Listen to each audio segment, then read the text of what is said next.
Bismillahirrahmanirrahim. Assalamualaikum warahmatullahi wabarakatuh. Salam kedaulatan rakyat.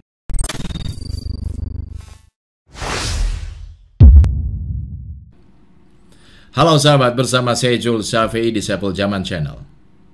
Saya akan bacakan puisi yang ditulis oleh Roliah dengan judul 2014, sebuah puisi untuk pemilu. Ini tahun politik. Beras mahal, BBM naik, kerjaan susah, pengangguran membludak, upah naik semata kaki. Tak cukup untuk makan anak istri, dan korupsi tersebar di mana-mana.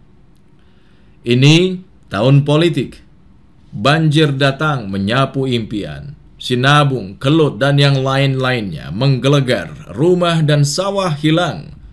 Pemerkosaan mencabik tubuh perempuan, mengoyak rasa aman kapan saja. Tak boleh sakit berat, karena tanggungan rumah sakit hanya kelas 3 dengan biaya 25.000 per bulan. Itu pun susah payah disanggupi. Sementara regulasi diperjualbelikan di mana-mana. Ini tahun politik. Menanti presiden yang dari partai itu-itu juga. Caleg-caleg sibuk kampanye atas nama kemanusiaan. Tahun pencitraan. Tahun berebut kursi empuk, wakil-wakil kepentingan penguasa. Rakyat dibiarkan bodoh dan miskin, sekarat di mana-mana. Ini tahun politik. Terjerembab oleh pilihan-pilihan buta. Adakah yang berkebalikan dari itu semua? Adakah yang mampu membangkitkan rasa lelah, penindasan atas jiwa raga yang murka? Adakah yang mampu satukan kembali puing-puing asa kemerdekaan? Merdeka selamanya atau tertindas selamanya? Ini tahun politik. Puisi ini menurut saya begitu kontekstual dengan kondisi saat ini, kondisi sekarang. Artinya, penulis puisi tadi seperti bisa melihat fenomena yang akan datang, walaupun memang kenyataannya selalu berkaitan dengan kondisi-kondisi sebelumnya. Nah, situasi tahun politik 2024 sepertinya juga tidak begitu beda jauh dengan periode-periode sebelumnya. Manuver para elit partai yang selain memperebutkan kekuasaan, para elit partai yang saling sikut untuk merebut simpati rakyat. Mereka tidak saja bertarung dengan kontestan lain dari partai yang berbeda, tetapi juga bergelut dengan kader sendiri di partai yang sama. Sahabat, di setiap tahun politik, kesibukan makin meningkat seiring besarnya ambisi para elit untuk mencapai kekuasaan. Kekuasaan begitu manis dan menjanjikan. Menang berarti berkuasa, sementara yang kalah harus puasa. Mendekati pesta demokrasi, rakyat dijadikan komoditi yang paling seksi untuk diambil hatinya. Kalau perlu, demi rakyat mereka siap untuk menjual tanah. Kenapa rakyat harus diambil hatinya? Ya karena merekalah pemilik suara, merekalah penggenggam kunci kemenangan di pemilihan umum agar elit-elit partai bisa berpesta pora mengatasnamakan pejuang aspirasi rakyat. Koalisi Indonesia Bersatu, Koalisi Kebangkitan Indonesia Raya, Koalisi Semut Merah, dan yang lainnya adalah merek dagang yang ingin ditawarkan para elit politik kepada rakyat. Diksi koalisi seperti tidak pernah pudar di saat pesta demokrasi mulai mendekat. Alasan dibangunnya koalisi pun serupa tapi tak sama. Iya, serupa dengan tujuannya yang normatif dan tidak sama dari merek koalisinya. Koalisi seakan menjadi mesin untuk mewujudkan janji-janji para elit kepada rakyat. Walaupun kita tahu janji-janji itu seringkali dilupakan ketika mereka telah duduk di kursi panas kekuasaan. Pernyataan Ketua Umum Partai Golkar Erlangga Hartarto ketika menghadiri penandatanganan nota kesepakatan antara Golkar, P3, dan PAN yang menyebut dibentuknya Koalisi Indonesia Bersatu atau KIB adalah untuk kepentingan rakyat. Ini begitu mengusik kesadaran kita. Betapa tidak, jargon kepentingan rakyat selalu dibajak oleh elit-elit partai untuk menarasikan tujuan partai dalam mencapai tujuan untuk meraih kekuasaan. Diksi rakyat hanyalah sekedar kosmetik untuk menarik minat pemilik suara di pemilu nanti. Pembentukan KIB sendiri dan koalisi yang lainnya dimaksudkan elit-elit seperti Partai Golkar, PAN, dan P3 adalah untuk menghindari polarisasi yang tajam di masyarakat jika kontestan Pilpres hanyalah dua pasang calon presiden dan wakil presiden seperti di Pilpres sebelumnya.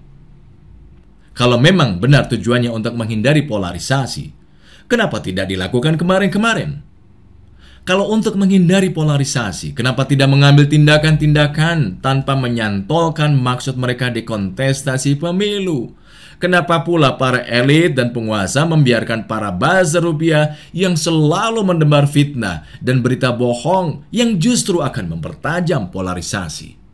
Self-talk, bicara pada diri sendiri di depan kaca. Apa yang sudah diperbuat untuk negeri ini? Lebih banyak memberi atau sebaliknya, lebih banyak mengambil? Para elit lebih terhipnotis oleh hingar-bingar persiapan pemilu 2024 dibandingkan dengan menyelesaikan masalah-masalah rakyat. Rakyat masih butuh jaminan minyak goreng misalkan tidak menjadi barang unik dan harganya tetap terjangkau. Rakyat masih galau jika hutang negara terus melambung tinggi untuk membiayai proyek-proyek pembangunan yang tidak menyentuh kebutuhan rakyat banyak. Elit-elit partai terus berkilah. Justru koalisilah yang menyediakan alternatif calon-calon pemimpin bangsa. Tidak perlu jauh-jauh dengan terlebih dahulu menyiapkan alternatif calon-calon pemimpin bangsa. Mana kritikan para elit kepada pengelola pemerintah saat ini?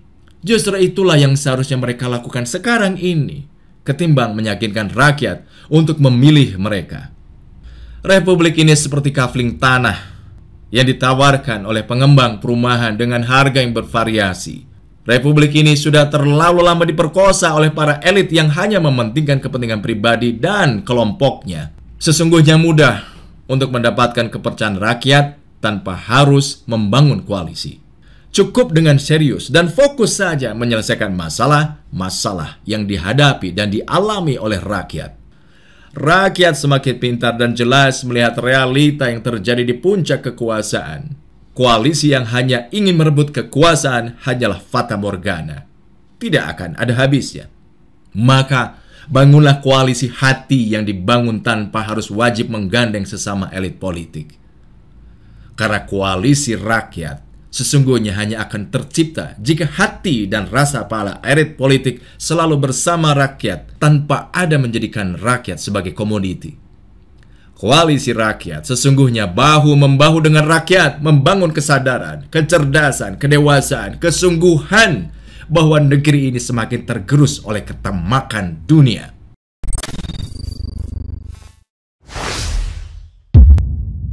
Alhamdulillahirrabbilalamin, saat ini banyak sekali sahabat-sahabat dari Saiful Zaman Channel yang menjadi patron dari kegiatan ini, yang mendukung, yang mensupport dengan berbagai cara. Luar biasa, via WhatsApp, via grup, via media sosial lainnya. Bahkan tidak sedikit yang kemudian mendonasikan uangnya untuk perjuangan kami di medan dakwah ini. Ya jelas hal ini sangat membantu keberlangsungan channel ini karena kebutuhan pun kemudian bertambah. Tidak bisa lagi ini dikerjakan oleh 1-2 orang. Kita harus merekrut lebih banyak orang. Dan itu jelas membutuhkan dana yang tidak kecil. Nah, oleh karena itu buat sahabat-sahabat semua yang terus mendukung kami, doakan juga kami untuk mampu istiqomah, untuk mampu terus menyuarakan dan menggemakan suara hati rakyat. Dan seperti biasa, bagi yang ingin membersamai kami dengan membantu operasional channel ini, sahabat bisa mendonasikannya ke nomor rekening yang ada di bawah sini. Dan silakan untuk mengkonfirmasikannya ke nomor yang ada di sini.